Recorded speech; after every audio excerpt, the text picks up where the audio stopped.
Putik, nilak target tayo ng JS Odette, guys. Tapos yung kasama nilang Leo dito, guys, 673 star yan. Ayan po, gagi, nakakatakot. Puro top global yung hero pala, oh. Sabi ko rito, asa kayong malak target nyo ako.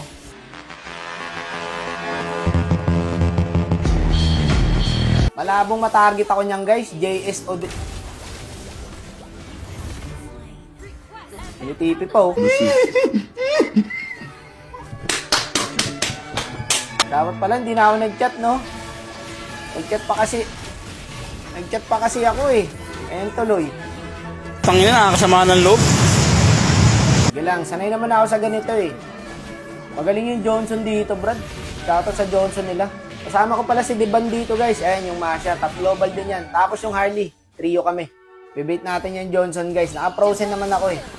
Dadali natin dito sa mga kampe. Papunta na yan. Ayan, oh. Debated. Di nila napapansin, guys, nabibait sila. Ako lang ang pain dito, eh. Sarin natin ng konti. Para mapunta sa atin yung attention ng JS Odette.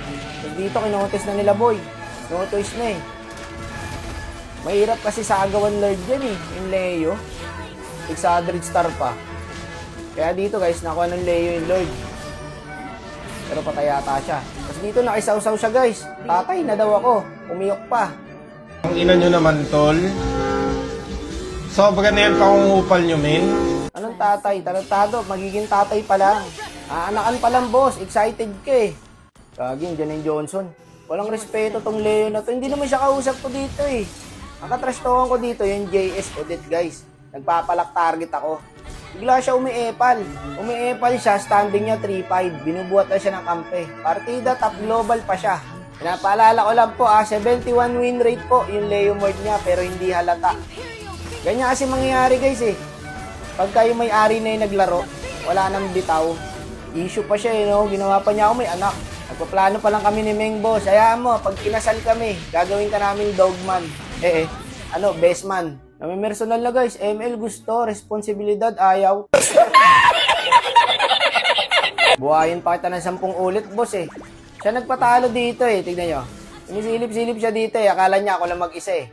Umasok sa 4, patayan ka. Pakay, kamote! Yan ang mangyayari pagka yung may-ari na yung naglaro. Nakakapagtaka, guys, di ba? Pero hindi ko na pinatulan. Sabi ko na lang dyan, nice G. Ops, tama na. Masama nagiging pag-away. Boss, ipalaro mo na lang ulit yan dun sa, sa pilot mo. Kasi sinisira mo yung win rate, eh. Sa susunod na magyayabang, boss, that may bitaw po, Tapos dito, nag-offline. May chat pa naman ako kay bossing. Pero basahin nyo na lang po pag online mo. Pero nakakapangduda yung laro niya, guys. Ganun ba maglaro ang 600 star? Tapos top global pa, good win rate. Sige, kayo magsabi kung ganun gumalaw yung mga yung mga high points. Epal, wala namang galaw.